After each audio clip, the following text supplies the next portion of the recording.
Thank you, Will. To illustrate what this panel will be talking about, we're going to start with a film. And in a way that major motion pictures should be introduced, I'll give you my best trailer voice. In a world where evolved beings create fully accessible technology and media, a joyful group of fantasy football fans gathers to draft their players and talk smack. From the inclusive minds and computers of Yahoo comes the All Blind Fantasy League, starring Brian Fischler as Brian Fischler and Nick D'Ambrosio as Nick D'Ambrosios, and a cast of characters coming now to this screen. This film features individuals who are blind or visually impaired in a kitchen in a Yahoo Fantasy Football League draft.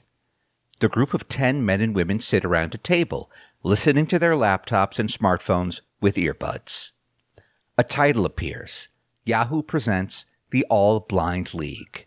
Fantasy League players Brian, David, and Nick's names appear.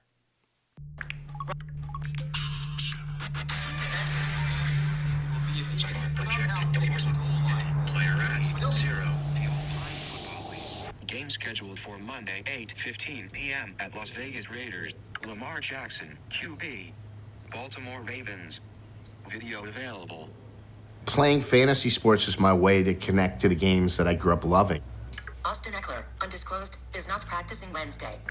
You know, I still love sports and still follow sports. You can't take that out. I just love it too much. We're headed into our 6th season here of the All Blind Fantasy Football League. The fact that this league exists that allow us to all do it together, it just gives us a great feeling. It's, you know, everybody always underestimates blind folks. Oh, they can't do that because they're blind. They can't do this because they're blind. Guys, we got 30 seconds till the draft. I hope everybody's done their homework, because I'm looking forward to kicking all of your asses this year. I do have a nemesis, Nick D'Ambrosio. I'll just call him 0-4, Brian. Everybody should want to take down Nick. And I don't know what's more insulting, that I've lost 4 times to Nick, or the fact that he's Canadian beating me in an American game. If you keep trash talking me, I don't hear nothing because I got both my championship rings in my ears. So I'm kind of like Teflon. I've been playing fantasy for about 30 plus years now. Nicky Pools, that was my nickname. I was Nicky Pools. I used to do the hockey pool, the football pool. My vision started to go. I couldn't see the screen anymore. And I just stopped. My friends were like, Nick, what's going on? I was like, what happened to Nicky Pools? He says, he's dead. You know, I'm not playing anymore. I'm done. A couple of people in the blind community told me, you know, why don't you get a phone? And I'm like, a phone? How am I gonna do anything? There's no buttons on it, you know? Well, there's a screen reader on it. You can figure it out. QB, Cleveland, Matthew Stafford. QB, Matt, fearless forecast, 282 passes. Hey, this could happen, dude. Like, all the information's there on Yahoo. It's totally accessible. And I'm like, are you kidding me? Like, I got all the power back in my hands. Everybody, welcome to the All Blind Fantasy Football League. After playing in this league for 5 years and finally having all these people here today, I think it's amazing. Am I nervous? Yeah, sure, I'm a little bit nervous. Can it throw me off my game? Maybe. It's a group of people that is really comfortable around each other. You know what? Scrooge meme, give me that voice. Frick and frack. Frick and frack? How about that? Can you say that in French? Look, my goal is to be one person this year, okay? One person! It's just for fun. It's about bragging rights. I got something in my pocket that's kind of piercing me. Oh, wait, I think it's the ring. I'll put it on the table. We hate when we're drafting right near each other. Say he's 7th and I'm 8th, or vice versa, because we have a similar mindset in the players we like. Give me Terry McLaurin. Damn it, you, Brian. Every freaking pick is impossible. My Washington boy. I need my guys. I'm not gonna tell you a lie. I'm always a straight shooter. It's not the same, I miss it. I still miss watching games. There's no doubt about it, but I'm back and I'm dominating. Hi, my name is Nick D'Ambrosio and I'm the manager of the Montreal Beavers. My name is Brian Fischler. My team name is the Astoria Knights. FC Tunguska. The Cincinnati Sensations. I'm Janine Stanley, and my team name is the Buckeye Hairless Nuts. like I said, at the end of the day, it's all about having fun and beating Nick. Kiss the ring, Brian. He's gonna kill me outside.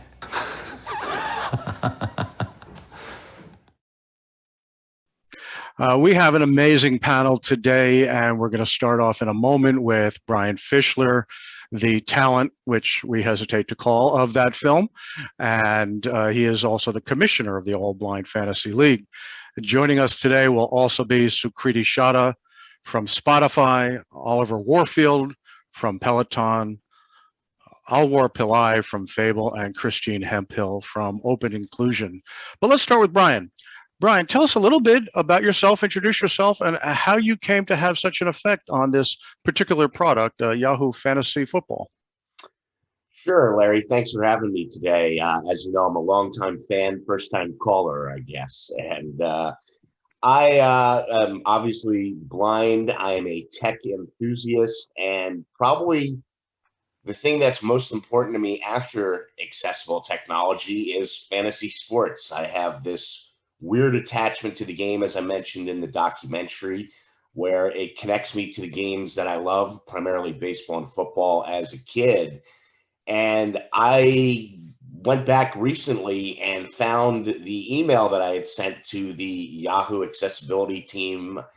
I guess it was about 8 years ago is when it all began. And the journey to this film that we did kind of started with me just wanting to participate in a league with my high school and college buddies. As my vision had failed, I needed to learn how to use screen reading software and, make the leap. And at the time, 8 years ago, everybody was doing their drafts and managing their fantasy teams on the computer. Yahoo had acquired a technology, I believe it was called Big Noggins, and this was a third-party piece of software that shockingly was fully accessible, and it had allowed me to draft my teams using this piece of software. Well, Yahoo had acquired it. They implemented it into their software. They rebuilt the Yahoo Fantasy app from the ground up, and I went to do a mock draft, and shockingly, it just didn't work anymore with voiceover and everything. And I'd reached out with what I'd like to say was a nice email, but strongly worded email to just the general Yahoo info email box. And I got a great response from a developer on the team who was quite apologetic that when rebuilding the app, and this again was 8 years ago, accessibility kind of got forgotten. And this was very common 8 years ago that companies, they'd build their apps. They would be in such a hurry to get these things out that, that accessibility, we could check that after the fact. So I kept in touch, and sure enough, it wasn't in time for that season, but within the next year, I was going back and forth fairly regularly with members of the Yahoo accessibility department. Hey, what do you think of this? What do you think of that? How's this working? How's that working? And I eventually started consulting. Over the years, the names have changed, the faces have changed, but the mission still stays the same, making sure that the accessibility to the app for people with all disabilities works and works from day one. And it's taken us some time, but we've gotten it to the point where the user feedback that I believe that we give directly to your team gets implemented so quickly and fixes, because, whenever there's an update, sometimes things get broken, but things get fixed. Instead of the days of hearing from a developer, we're aware of the issue. We can't tell you when there's going to be a fix, but we are aware of it. Those days are long gone in most cases and everything. And there's nothing more frustrating as somebody with a disability when you receive that email, because you don't really know anything. And, fast forward a few years, with us constantly communicating and other members of the disability community with the engineers at Yahoo, last year we started with doing a case study where we were approached for the All Blind Football League about doing a case study, how people, more than just me, use the app, what issues they run into, constantly doing surveys, questionnaires each week, And we ironed out a lot of the fires, and we're into week 10 of this current season. We filmed our documentary. We had that come out at the draft. There have been no accessibility issues this season. And I think that comes from having a consumer base that is in regular contact with the accessibility experts at Yahoo. And, we talk on my podcast, That Real Blind Tech Show, how important it is for users like ourselves to first reach out to teams through an email and reach out in such a polite way, explain your situation, because not all these engineers necessarily are aware of accessibility. And sometimes you'll come across engineers that once you reach out to them, they're more than willing. It was a minor oversight to fix things. And then, of course, you have the other companies that just could care less. But that's kind of a quick thumbnail version of how we started from day one and got to where we are today. And I'd say we're in a pretty good place today as far as accessibility with the a great illustration, Brian. And as much as we feel great about how we took that user feedback and just improved our product, we only wish that could be replicated 1,000 times across the world of tech. And we'll be talking more about how we might be able to do that. Right now, I want to welcome Sukriti Chadha, who worked at Yahoo for many years too, and had her own way of taking in user feedback and improving the products that she worked on. Moving over to Spotify now, we'd love to learn more about you, Sukriti, and how you incorporate user feedback into your product design, and how do you measure that? Thank you, Larry. This is a great panel to be on. And thank you, Brian, for sharing your experience. That was so great to hear. I worked with the Yahoo sports team kind of parallelly. I was on Yahoo Finance and worked with the accessibility team with Larry and Mike and everyone else extensively. One of the projects that got me started in the accessibility field was making charts and graphs, specifically in the finance context, accessible for people with visual impairments. And how we did that, which ties into what I do now at a music company, is converted that information into tones. So the frequencies map to the data on the chart. And that's how someone with a visual impairment can quickly go through the data or hundreds of data points without having to navigate it like a table, which was the status quo. I currently work at Spotify within the mobile platforms teams. Let me do that again. I currently work at Spotify with the mobile platforms team and the accessibility team, working on the end-to-end user experience. And for any large consumer company, including Spotify, that's reaching millions of users every day, there are sort of two broad sets of user groups that I look at. The first one is obviously the end users, that are the people who are using the end application, which in Spotify's case include creators and listeners and advertisers. And then there's the internal users, which are designers, researchers, developers, product managers, data scientists, consumer experience teams, among others. And the reason for calling out internal users is that once teams grow to this scale, with release cycles as frequent as daily or weekly, the platforms that support these feature teams become products in themselves. And design is only one part of the product development lifecycle, which tends to get over-indexed in accessibility discussions. To truly incorporate user feedback and to ensure that products continue to meet the design bars that were set initially through future iterations, everyone involved in the product development process has a significant part to play. I've actually written a book about this exact phenomenon and how to address it that will be published next year. At Spotify, we integrated automated testing and tooling for web and mobile clients to enable much faster turnaround times and feedback cycles than manual testing. The results from automated testing are also more consumable by APIs and lend themselves to more efficient reporting, targeted education efforts to specific teams, and holistic design approaches that cut across different feature teams instead of being fragmented, which is the part of manual testing. The limitation is that automated testing only covers less than 20% of WCAG requirements, which in themselves are not complete in terms of defining an actual good user experience. It meets the very basic bar. But what that does is these regressions are caught automatically and free up time for more thorough manual testing and user research. In terms of measuring impact, there are two broad categories of user feedback for consumer apps.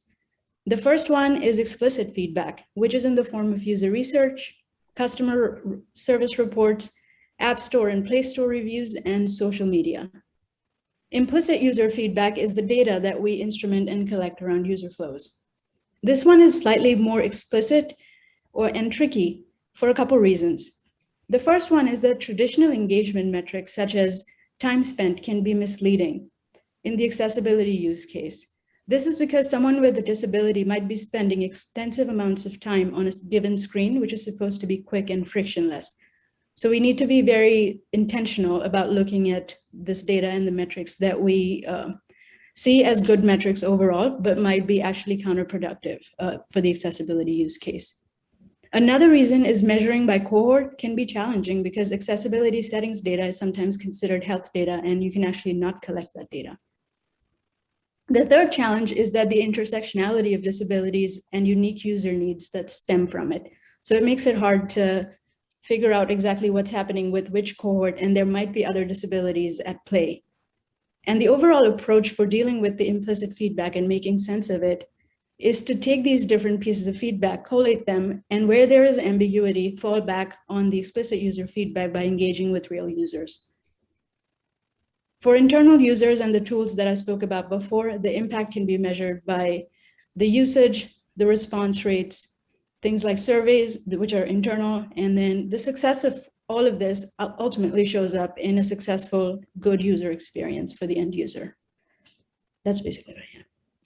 Fantastic. That is a great outline of how every company should be working. And with a company the size of Spotify, the impact is enormous. One slight improvement or one step backwards has an impact on so many people. Now, interestingly, we're going to talk to Oliver next from Peloton. We connected with Oliver because of a user who happens to be on my staff and who happens to have a visual impairment, started giving feedback because she bought a new Peloton. She discovered Oliver, Oliver discovered her, and we invited Oliver to come here today to talk about how Peloton addresses the same kinds of issues, user feedback and improvement of the product. Oliver? Thanks so much, Larry. Yeah, I was delighted to make that connection. It's always a pleasure to jump on Zoom or a phone call with actual members and get to chat with them about their experience, and then, you know, twofold to like connect with the community as well. That's something really special about the accessibility community, I feel. I'm a senior product manager at Peloton, and I lead accessibility and inclusion. So my goal is to create valuable, intuitive fitness experiences for every type of body. But I also really want to center that on building senses of belonging, community, connection. And at Peloton, we have this really special combination of a lot of different things that make the magic happen. We have software engineers. I lead a crew of really talented individuals focusing more on innovative projects. We're also working with hardware every day, thinking about early on in the concept phases and along the way, how we can make our hardware more accessible. We're also a content team. We have a whole crew of people who are behind all of the instructors that you might see leading classes. And those people are thinking about the programming that we're developing. They're thinking about actually like the training that goes into teaching those instructors about accessibility, about how to teach fitness classes in an inclusive way for people who can take fitness classes at any different type of difficulty.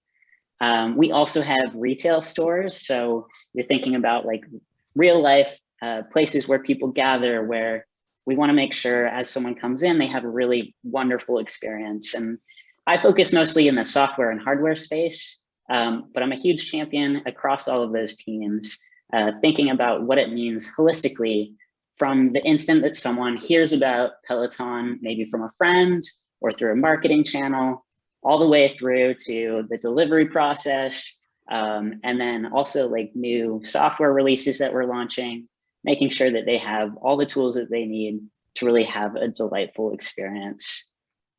So one of Peloton's core values is putting our members first. We have a world-class team of user researchers that are constantly running studies to really think about what this means as we move through the product development process. In hardware, that process can take years. Software, it's a lot faster. But that looks like user interviews. It looks like surveys, usability tests, beta tests. We want to really stay in step with the member community all the way through. And the team I work with, we're focused primarily on accessibility and inclusion. We do really deep dives into very specific projects or specific needs, usability studies. And it's so important to understand the entire experience that people have when it comes to fitness, because people come to fitness for all different types of reasons. I think Ian Hamilton spoke at a conference recently about difficulty is not the same as accessibility. And I think that rang really clearly to me, thinking about how people engage with fitness. A lot of times there's this misconception that people with disabilities will need easier programming, and that's just not the case. There are so many different athletes out there who might have disabilities and could run circles around me, even though I'm an athlete myself. And so a lot of our team's research is looking at the entire experience, why people come to fitness, talking to any sort of member with a disability or not with a disability. We hear stories about overcoming grief. We hear stories about fighting to get stronger as you are dealing with a chronic condition. We hear stories about connection with family members from afar. And that's the same case when you're talking about building accessible experiences. That's the reason why people show up. Everyone has kind of different stories there. And in addition to actually testing the usability and understanding the ins and outs of how our product is working and the gaps and the opportunities there, we also want to really understand like the heart of why people are working out. And I think that really is powerful as you take it to the engineers. I think a lot of folks have already talked about this. Like there is, Brian was saying, there's this lack of awareness sometimes. Sometimes people aren't thinking about these problems. But when you can tell stories, we recently launched a live subtitles feature, and part of that work, like we found out that there was a member who was actually signing, using ASL to sign the classes to their partner at home so that they could take a class. And you know, you hear stories like that and they move you to action. And I think it's really important to, you know, have the story as well as that data and understanding about what's going well and what's not going well. So in addition to measuring the usability through all sorts of different tests that the research team does, another thing that we've instrumented recently is adding in these benchmarking questions about belonging and inclusion. So this spans, you know, across members with disabilities. It spans across a lot of different intersections of identity. We want to understand, no matter who you are, like how are we performing? Do you see yourself represented in our marketing? How do you feel about, you know, hopping on the bike? Does it feel like it was built for your body? Does the software feel like it's for you? These questions are just as important, and sometimes can lead to understandings about the actual gaps and behind that feeling, like digging deeper. Is it because we don't have subtitles? Like, what can we do here to solve the underlying need? And I think like those stories, as well as education, have been really powerful in broadcasting the effort and really like gaining momentum across our company, getting people to think about building with accessibility in mind, but also thinking about the inclusion part of that. We don't want to build a separate product that is different. We want everyone to come together and be connected through fitness. Wonderful. It's just been great watching Peloton's progress as a relatively newer company. I think we're seeing a real evolution. Brian told us about how things have been changing in his world. You know, Yahoo's been around a while, Spotify a little less so, and then we have Peloton. Companies are really beginning to sit up and take notice. Now, Alwar from Pillai, Alwar from Fable is helping companies that are really beginning their journey. And we'd love to hear how Fable helps companies connect with users and what those companies do with the information that Fable gives them. So, Alwar, tell us a little bit about yourself and about Fable. Yeah, thanks, Larry. And it's just been wonderful to hear everyone's insights around accessibility and usability, and just seeing how the conversation has finally started to focus around that usability and inclusion, which has been something I've been waiting for personally for the industry. Like Brian said, accessibility is often an afterthought. And Sukriti, like you clearly outlined how complex product teams are right now and how complex product development is, and especially when you do things at scale. So Fable's coming in pretty much to help companies integrate accessibility through their product development process. We are recognizing that product teams, firstly, are not really diverse. It's mostly people under the age of 45. It's mostly people who are able-bodied. And if you don't experience the problem, you don't see the problem, you don't often naturally solve for the problem. And the best way to inform product teams is to understand the users they're leaving behind. So we started Fable with the primary goal of, what will happen if we connect product teams to people with disabilities throughout the product development process, and will that result in a more accessible user experience? So that's pretty much what we do right now. Companies subscribe to us, and through their subscription with us, they're able to run research and testing sessions with people with disabilities who use assistive technology on a monthly basis. Accessibility needs to be everyone's responsibility because everyone plays a role in shaping the product. And so what we're doing is we're making it really easy for, if you're a researcher, a designer, developer, QA, whatever your role is in a product team, you should understand what needs to be done for accessibility and people with disabilities. So through our platform, product teams engage with people with disabilities on demand. They're able to see exactly how their products perform against the assistive technologies that people with disabilities use. And there's that sense of accountability that all of us spoke about, because when you see someone with a disability use your product, before that you were unaware, so now you're aware of it. There's now accountability to it, and now there's ownership to it because you want to be able to solve that problem now.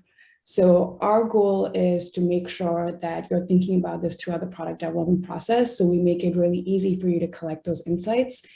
And it's been really fun for us to see with the companies we support, because they started to talk about accessibility not from the compliance lens and not from a set of checklists that they have to do. They talk about, well, okay, what would this be if we have to build the most inclusive experience, and getting excited about accessibility and seeing it as a pathway to innovation. And so it's been nice to see how it's getting circulated, the feedback that we're providing, how it gets circulated internally within companies, and just the behavior shift in saying that if we're going to run research, with the generic user base, we need to make sure that people with disabilities are part of that and really baking it into the process. And it takes time. It's not easy. It's not easy to change, product development processes, but eventually the habit gets built and it no longer is an afterthought. It's actually sometimes the first thing that people start to think about, and that's really exciting for us to see. Fable provides such an amazing service, and it's been great to see you as a startup just booming. You came in just at the right time in this world. I should mention you're based up in Canada, and a lot of you came out of the Ontario College of Art and Design. And our great hero and the pioneer in the field, Jutta Treviranus, as the professor. I don't know if all of your founders studied with her, but no better person. She was definitely a mentor of mine and continues to be, but yeah, she has played a huge role in shaping the space, and been an honor to work with her. Yeah. And I believe she has been at SciTech Global. Now, I know Christine doesn't like me to call her the voice of the global view, but since she is joining us today from her mixed matched France and UK seat, from an organization called Open Inclusion, and we'd love to hear about how Open Inclusion facilitates closing this feedback loop between users and organizations, and perhaps about your new project, Simply Open. Christine. Larry, thank you. Yes, I certainly don't pretend to represent the globe, but as an Australian who lives in France, works in the UK, and has lived across a lot of Asia at different times in my career, I at least understand how some of the cultural and actually resource differences and other differences of different places you live can impact the way you experience things. And it's just another layer of inclusion. And actually inclusive design itself and inclusive and accessible engagement and production of product, services and environments, it differs in different countries, partly because of legislation, partly because of culture, partly because of different resources, whether it's things like pervasive Wi-Fi and so on. So, the understanding some of that difference, it doesn't mean we can design for all of it, but it's certainly another layer of inclusion that we need to be really cognizant of. Sorry, all of that to Open Inclusion. I'm the Managing Director of Open Inclusion. I founded Open about 7 years ago. I had a design and innovation background myself, came into some experience of disability and exclusion through some personal experiences, and actually just also saw as a designer and innovator how I essentially failed large parts of the community for decades before, not because I didn't have intent, I just didn't have understanding. And actually, once you see that, you can't unsee that. And I want to share that with other people so that essentially, if you think about this latent energy out there, and we've been hearing about it today from particularly Oliver and Sukriti talking about their teams, that in Alwar, about your clients, that there is this intent there, and certainly we see it in Yahoo, that intent just needs the fuel of people like Brian to be able to feed into that so that it becomes enabled and so that the products get better. So that's really where Open was set up to help provide that fuel to designers and innovators to do better by bringing the real experiences of people with disabilities and older age, whether or not they identify as disabled, but people who think, feel, sense or move differently into that process. We work a lot in products and services that are already out there that are known, but also in places that are unknown. So a lot in the innovation space. So things like working with voice UI, in the technology space, with micro mobility, which is a lovely, interesting combined product of a digital interface and physical experience, and how that works and can actually how digital can enhance that for disabled experiences in real life. So just as an example of that, we've been thinking about e-scooters lately. And for people with sight loss, e-scooters can be, really confronting and quite scary as they come in quite quickly into urban environments without yet the social, legislative, rules and so on to support how that's going to land into a diverse community that supports everyone's needs. And if you think about how technology can improve that, it can be because people are hiring these, you can actually know who's behaving badly and just restrict their ability to rehire in the future by putting sensors and so on them. By if they're going into a space that's meant to be a slow zone, actually just having the scooter itself slow down. So technology can be either a disabler and something new and scary coming in, or actually an enabler of more inclusive experience when it is designed with that insight in mind. When it's designed quite conscious of the impact it can have, not just on the users of this particular, in this case, an e-scooter, but also on those around it. So to me, it's about how do we bring that voice in, bring that fuel into design and into innovation in a way that's right-sized for the right challenge at that moment, that can change that, increase that intent. There's a lot of intent already out there, but really translate that intent to action, and translate it to action in a way that's kind of prioritized to the key areas where the friction and barriers exist today from that product. So to me, it's really what Sukriti was talking about that explicit feedback. Most of our work is working with our pan-disability community in the UK. We have about 650 people across the UK, really wide range of experiences in terms of different access needs, different adaptive techniques, different ways they identify with their disability, but also differences in other characteristics that can really inform their experience. So differences in age or gender or ethnicity or socioeconomic status and resources. So, you know, that can get a much broader perspective that allows that insight to be more meaningful and to be a little deeper. In fact, we were talking about Jutta before, but OCAD has had a huge impact on this field. My research director came out of OCAD as well. So if you think about the circles of influence that lady has had, it is remarkable. But another person who's had a similar circle of influence like that, I think, is Rama Garawo from the Helen Hamlin School of Design in the UK.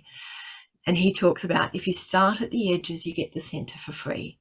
And when it comes to insight, if you're doing user engagement, if you're engaging with your customers, and if you've only got a limited amount, which we all do, it's resource-constrained environments we live in, if you start at the edges and you don't just think about disability, but actually even more, you know, edges of multiple marginalisation and really understanding multiple disabilities. The majority of people who have a single disability, who have a disability in the UK, have more than one. So if they qualify, you know, under the Equality Act in the UK as disabled, it is more common for them to have more than one disability than a single disability. So if you're solving for a single disability, that's actually really restrictive in terms of how real people really live. So it's that kind of multiple marginalisation, whether it's multiple disabilities, you know, people with sight loss and some hearing loss, people with mental health issues plus physical mobility issues, etc. But also how different needs can come with different other characteristics and how those can create different points of exclusion and different impacts of that exclusion. So to me, that's where insight's so powerful. It helps us unpick those problems and turn it into something that can actually be solved for. We often talk about two of the biggest barriers in inclusive design and innovation are fear and complexity. And fear can be addressed by just engaging with people, because once you start really engaging with your real customers, as Oliver was talking about with, you know, the start of his journey, engaging with people that have reached out, and Brian with your engaging with the team at Yahoo, it becomes quite clear and the fear goes away when there's a real person to talk to, because they're real people and most people are delightful. And the complexity, it is a complex world. And actually the one thing about complexity, we were talking about this just the other day in a session, it never goes away. So it's actually just embracing it and delighting in it actually to some degree and going, it is quite complex. We never get off this journey of learning. It's the reason I'm a natural researcher. I love the fact that we never really know. We're always asking and having to re-understand in context of the question at hand. But it's understanding how to ask the question in the right way so that you get just sufficient information for the space that you've got at the moment for the decisions you're making now.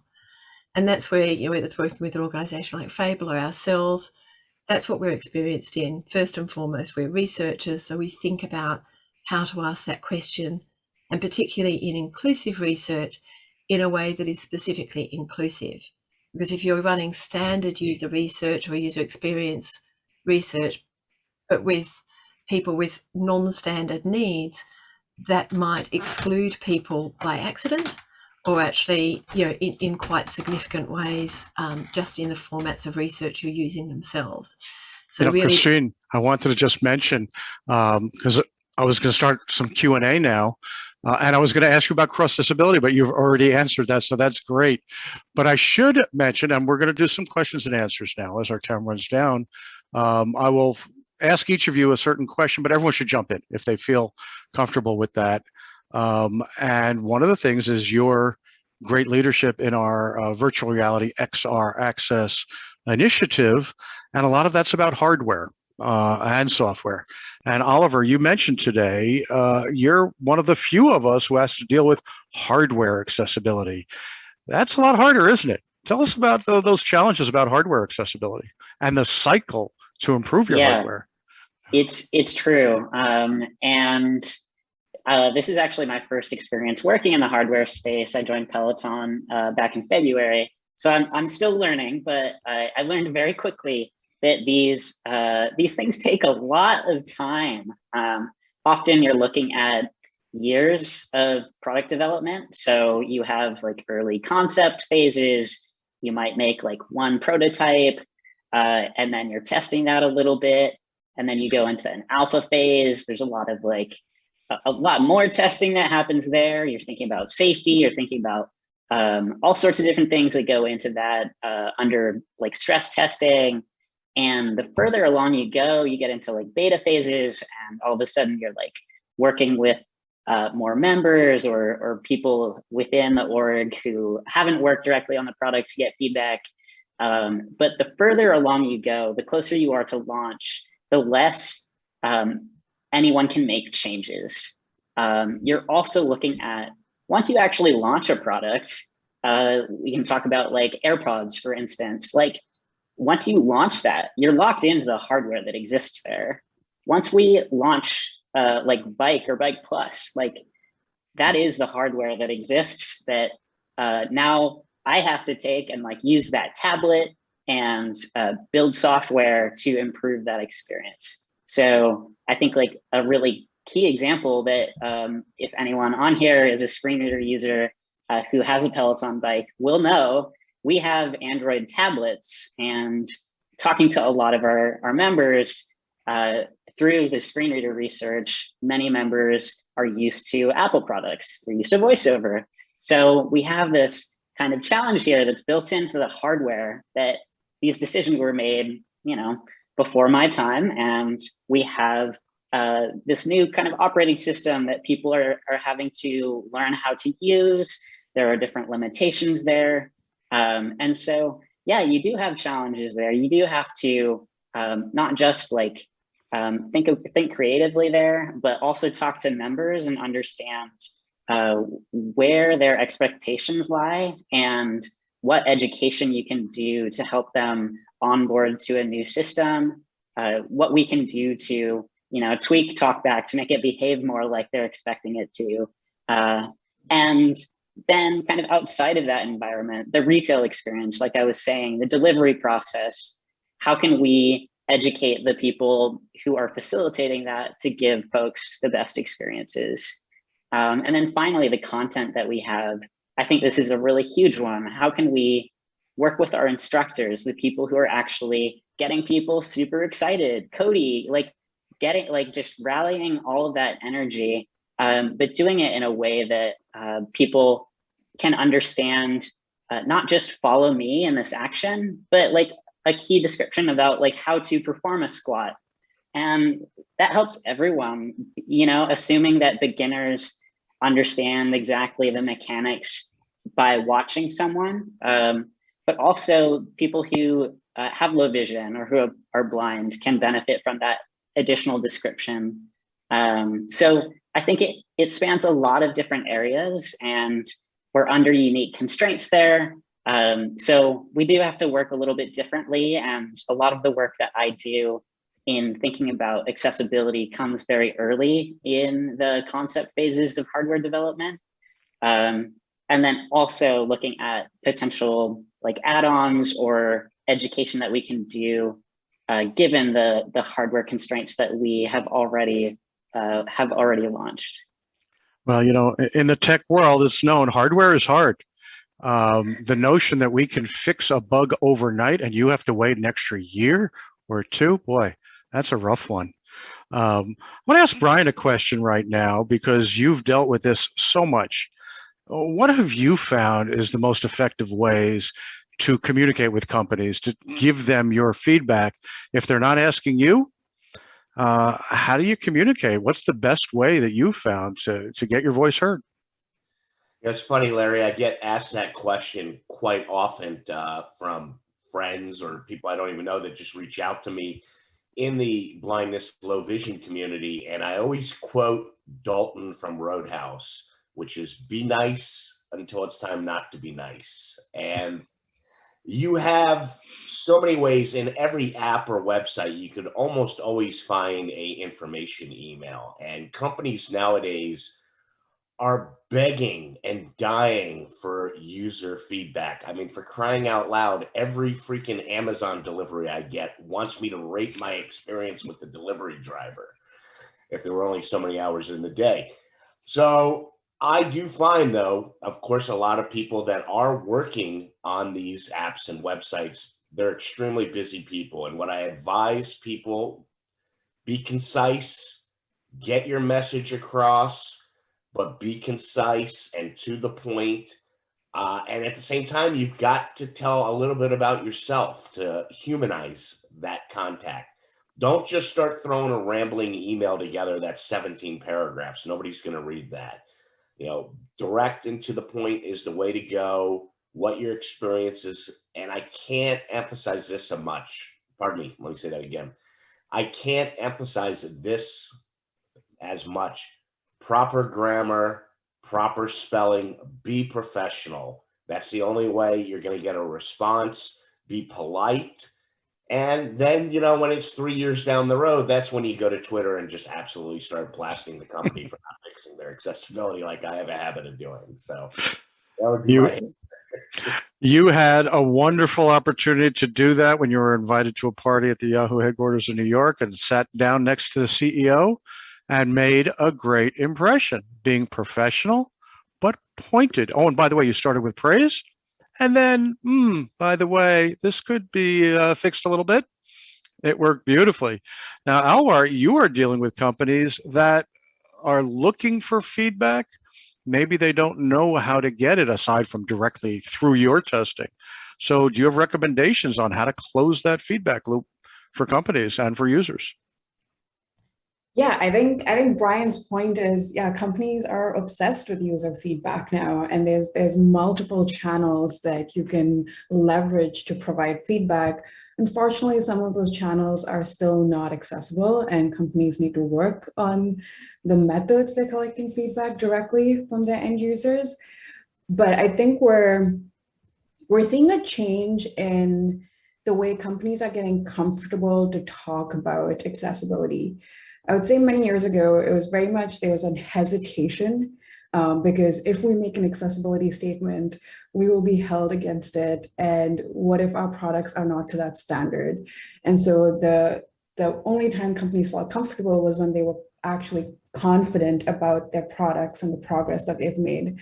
What we're seeing now with some of our customers, but also just generally in the industry, companies are just becoming more comfortable talking about their progress. They're not saying that they've solved everything, but they're being more transparent about, yes, process is improving and we're making progress and here's where we are. I think that's a really good sign. It's, you know, accessibility, there's no end goal, right? There's no end point to this. This is going to be continuous. And I think the more comfortable companies become in just talking about some of the issues they have and the progresses that they're making, I think is a good signal, even for the end users to know that there's attention going towards this. We've also seen some of our customers who make their accessibility issues public. So you also know how long has it been since this feedback has been given. And now there's accountability to how quickly are you going to be able to solve it. The parts that we really enjoy when it comes to Fable is just when companies engage with us on our product. They, you know, come to us at that early, you know, Oliver, I love the whole idea of hardware because it almost forces companies to think about accessibility as early as possible. And so for us, when companies come to our product, they come to that early stages of research and they're collecting these insights. And they come back to us like 2 weeks or 3 weeks later because they've integrated the insights and now they validate it. And even our testers can see, oh, wow, you've made progress. You've actually taken my feedback. And for our customers, it's like, yes, now we have the full validation that we have got the feedback and we've resolved it. So I think the continuous like research, testing, validation needs to happen. And that's where the piece around maintenance comes in. and just being a bit more transparent around your processes. I know there's a lot of shaming that happens in the accessibility field on Twitter. It's not something easy for companies to digest, but Brian's point, yeah, if you've been saying something for 2 years and you've not solved it, you will get called out for it. But I think being a bit more transparent is the way to move forward. Thank you. That's a very good, optimistic note to end on. I want to thank everyone. I had a lot more questions for you. I want to be sure that people know Sukriti's book's coming out. I'm not sure if you got a publication date. I still owe her a foreword, and I promise I'll do that. But right now, I just want to thank everyone, Oliver, Alwar, Brian, Sukriti, Christine, and SciTech Global for inviting us. This obviously is a conversation that could go on and should go on for days, months, years, and we'll keep talking.